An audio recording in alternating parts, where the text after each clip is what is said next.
ये दास्तां है उस मेरे आली जनाब की, जो याद हमें दिलाती है खिदराने की ढाब की। जब लड़ते लड़ते सिंह बेजार हो गए, बेदावा लिख कर देने को तैयार हो गए। यूँ कब तलक जिएंगे शमशीरों की छाँव में, जीते जी हमारा मातम तो हो चुका हमारे ही गाँव में। 40 सिंह सतगुरु को मुश्किल में छोड़कर, बेफिक्र घर आ गए सारे नाते तोड़कर। पर हुआ जब मलाल तो मैदान जंग में आ गए, आँखों में पश्चाताप के अश्क समा गए। लेकर शमशीर मैदान में उतरे कुछ इस तरह, सावन महीने में बिजली चमकती है जिस तरह। वो धीरे धीरे जूझते शहीद हो गए, वे मुख हुए थे गुरु से मुरीद हो गए। वो धीरे धीरे जूझते हुए शहीद हो गए, वे मुख हुए थे गुरु से मुरीद हो गए। बस एक महासिंह थे जिनमें थोड़ी सांस थी, गुरु को भी शायद अपने इस सिख की तलाश थी। तब कहा महासिंह ने बिगड़ी सवार दो, तब कहा महासिंह ने बिगड़ी सवार दो। जो लिख कर दे के आए थे वो बेदावा फाड़ दो।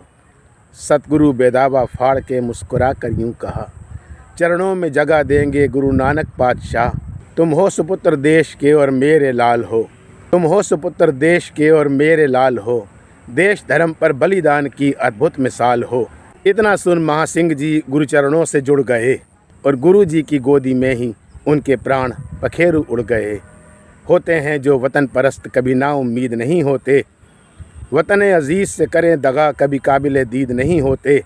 ये दर्द वतन के जज्बे हैं जो कभी ख़रीद नहीं होते। बेशक वो मुल्क है मुर्दों का जिसमें के शहीद नहीं होते, बेशक वो मुल्क है मुर्दों का जिसमें के शहीद नहीं होते। प्यारे देशवासियों, आज 14 जनवरी मकर संक्रांति, आज के दिन सन 1705 साहिब कमाल साहिब श्री गुरु गोबिंद सिंह जी महाराज ने अपनी ज़िंदगी की 14वीं और आखिरी जंग लड़ी, मुक्तसर की जंग, जिसमें 40 मुक्तों समेत लगभग 300 सिंहों ने शहादत हासिल की। धर्म युद्ध में हुए सभी शहीदों को प्रबंधक कमेटी गुरुद्वारा गुरु नानक दरबार सिविल लाइन रामपुर उत्तर प्रदेश की तरफ से कोटि कोटि नमन, कोटि कोटि प्रणाम, कोटि कोटि प्रणाम। सर झुकाया नहीं तलवार से ऊंचा रखा, अपने किरदार को दस्तार से ऊंचा रखा। खुद को बाज़ार में बेचने तो निकले, मगर अपना भाव जो रखा ख़रीदार से ऊंचा रखा। अपना भाव जो रखा ख़रीदार से ऊंचा रखा। शहीदों की चिताओं पर लगेंगे हर बरस मेले, वतन पे मरने वालों का यही बाकी निशान होगा। जय हिंद, वंदे मातरम, वाहिगुरु जी का खालसा, वाहिगुरु जी की फतेह।